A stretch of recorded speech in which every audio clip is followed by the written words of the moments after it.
ফালতু আলাপের কথা বলতেছি না। আজকে আরেকবার ভদ্র হয়ে বলতেছি, কখনো আমাকে পোলাপাইন বলবেন না। তুই কালকে থেকে আমাকে আপু বলে ডাকতি, যেন মানুষের মধ্যে কোনো কনফিউশন না হয়, ঠিক আছে? ইংলিশে গালি দিচ্ছিস? হ্যাঁ, ইউনিভার্সিটিতে পড়ার জন্য যা, ইন্টার শেষ দেখবানে। আমার কাছে তোর ইমপ্রেশন ভালো হওয়ার কি আর খারাপ হওয়ার কি? পচা গন্ধ আসলে তুই তো বলবি গোসল করার পারফিউম না বলবি না? তুই গোসল না করলে বলবো না? হ্যাঁ, তুই বলতেই পারিস। আচ্ছা শোন না, হ্যাঁ বল। সবসময় না ফাইজলাম ভালো লাগে না। আমাকে নিয়ে আসছিস, এত রেডি হয়ে আসছি, কার সাথে রেডিং আসবি তাহলে? বলতেছি তারা ওই যে এই তুই ছোট ভাইদের কাজই তো এটা, বড় পুরো প্রেম করবে আর ছোট ভাই ডেটিং এ হেল্প করবে। দেখি এই কই যাস? এই তোরা কেন আমি এখানে তাদের কি করবো? আরে না, চকলেট খাও ধরো। হ্যাঁ চল বেটা, খাও না। যাও জায়গা না থাকলে তুই এখানে থাক, আমরা একসাথে ঘুরতে যাচ্ছি, তাই না? দাঁড়াও, 4টা দিন হতে পারলো না মামার বাসায় গেছি, তোমরা একদম রেডি রেডি হয়ে এখানে এসে পার্টি করতেছো। আমি থাকতে তো জীবনে কাজ করো না। তুমি পাঞ্জাবি পড়ছো কেন? হ্যাঁ একদম শাড়ি টাড়ি পরে কি অবস্থা? তোমাদের কি ইচ্ছে চলতেছে নাকি? আরে শোন, তুই আগে আগে মিষ্টি খা, তারপর কই যাস? কিসের মিষ্টি? হ্যাঁ বলো। খবর হলো হ্যাঁ? জুয়ের বিয়ে ঠিক। জুয়ের বিয়ে? ছেলে খুব ভালো ইঞ্জিনিয়ার, আমিও খুব ভালো, একটু ভয়ে ছিলাম। এমন ভালো একটা প্রপোজাল আসছে, আমি তো চিন্তাও করতে পারি না ওর জন্য এরকম একটা ভালো প্রপোজাল আসবে। তুমি লাই দিয়া দিয়া মাথা তুলে রাখছিলে, কিন্তু আমার একটা বিশ্বাস ছিল যে আমার মেয়ে টই টই করে ঘুরুক আর যাই করুক, এই মেয়া কোনো কিছু করতে পারে না। এই মেয়ের প্রতি আমার খুব বিশ্বাস ছিল, ওই তো লক্ষ্মী মেয়ে। ফোন দিলে ঠিকভাবে ফোনটাও ধরস না। আমি তো ভাবলাম আমার ছেলের আমি হারাই ফেললাম। আরে ভাইয়া, এইসব কিছুই না, কাহিনী তো অন্য। আসলে মা মনে করছিল তুমি মনে হয় বিয়ে করে ওইখানে সংসার করতেছো আর মাকে ভুলেই গেছো। এই তুই বেশি বুঝিস না? না রে, আমি এগুলো কিছু বলি নাই। ও মা, কেন তুমি তো এটা বলছো যে ভাইয়া বুঝি ওইখানে প্রেম করে বিয়ে করে সংসার করতেছে আর তোমার ভুলে গেছে। ও বাবা, তোমাকে তো বলতে ভুলে গেছি, আমি একটা পাওয়ার গ্রিডে অ্যাপ্লাই করছিলাম, বুঝছো? আমার 2-1 মাসের ভিতর জবটা হয়ে যাবে, অ্যাসিস্ট্যান্ট ইঞ্জিনিয়ার পোস্ট। তাই নাকি? আরে তাহলে তো কথাই নেই, কালকে থেকে আমি আমার ছেলের জন্য মেয়ে দেখা শুরু করবো। আমি দেখে শুনে তারপর আমার ছেলে বিয়ে দেবো।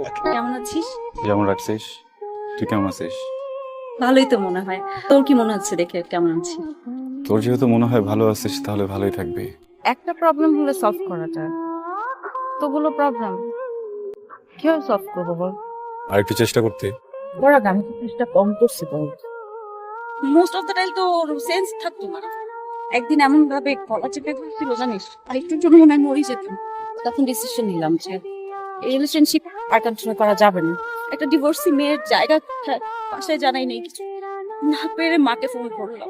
ফোন করে বললাম, মা আমি পারবো না, আমি হেরে গেছি। আপনার চা। Thank you. আপনি মনে হয় চায়ে চিনি কম খান, আমি চিনিটা কমিয়ে দিয়েছি। তোর কাছে কোনো ভালো ছেলে খবর আছে? কেন? না, যদি থাকে তাহলে বলিস, তবে বিয়ে দিয়ে নিতে যাচ্ছি। কে বলবো? উষ্টার গল্প? মানে প্রতিটার সাথে আপনি আমাকে পটাচ্ছেন। তোমাকে পটাচ্ছি না, বৌদের মতো লজ্জা পাচ্ছে, হাসাহাসি করতেছে, মাথা ঠিক আছে? হবু জামার সামনে লজ্জা পাবে না, বুঝিস না তুই? বুঝিনি, কে হবু জামাই? তুই, তোর সাথে বিয়ে ঠিক হয়েছে? ওকে বিয়ে করলে ভালো থাকবি, আমি গ্যারান্টি দিচ্ছি। আমি তোকে অনেক বিশ্বাস করি, তুই যেহেতু বলছিস ভালো থাকবো, আমি ভালোই থাকবো। আর আমার ছেলে তো মাথা গরম, এই মাথা গরম ছেলের জন্য শান্ত স্বভাবের মেয়েই ভালো, তাই না? ঠিক কথাই বলছে, আসলে রাগী ছেলেদের জন্য শান্ত মেয়ে ভালো। আমি জুইকে বিয়ে করব। ও তো হচ্ছে 3 বছরে বড়, আর ও তো ডিভোর্স হয়েছে। তো ডিভোর্স হলে কি হবে? সামাজিক বা ধর্মীয় কোথাও নিষেধ করা আছে যে 3 বছরের বড় ডিভোর্স মেয়েকে বিয়ে করা যাবে না? ওকার মতো কথা বলবি না। বাবা, বোকার মতো কথা আমি বলতেছি না। তোর থেকে 3 বছরে বড়। হোক না বড়, তো কি হয়েছে? 3 মাসে কি সেপারেশন হয়েছে? আর শোন, যত ক্লোজ সম্পর্কে হোক, কিন্তু এইটা তো মাইনে নিতে মা পারবো। প্লিজ, এমন টিপিক্যাল কথা বলো না তো তুমি আমার সামনে। এই খাতা কলম দে তো, খাতা কলম দে। কিচ্ছু জানো না, কি জানো? কার দোষ বলো? ওর দোষ নাকি ওর হাজবেন্ডের দোষ নাকি সিচুয়েশনের দোষ? তুমি বলো আমাকে। তোর থেকে 3 বছরের বড় ডিভোর্সি কোনো মেয়ের সাথে তোর বিয়ে দেব না, দেব না মানে দেব না। ও যখন অনেক কান্না করে, আমি ওর হাতটা ধরে কাঁদতে চাই আঙ্কেল। আমি আমি আমি জুকে বিয়ে করতে চাই uncle, please please please. Aunty, আমি না ওকে অনেকদিন থেকে ভালোবাসি, বুঝছো? আমি তো তোমাদেরকে অনেক সম্মান করি, তোমার তো পরিবার আমার। আমি আমি না বলতে পারি না কখনো তোমাদের সামনে। প্লিজ ওকে ওকে আমার সাথে বিয়ে দাও না, দাও না প্লিজ। জয়, এক জীবনে মানুষ বারবার ভুল শোধরানোর সুযোগ পেয়েছিস। কেউ একজন তো আছে যে চায় তুই আমার সাথে, তাহলে এত কিছুর পরেও কেন আবার ওই একই সিচুয়েশন আমরা দাঁড়ায় আছি বল?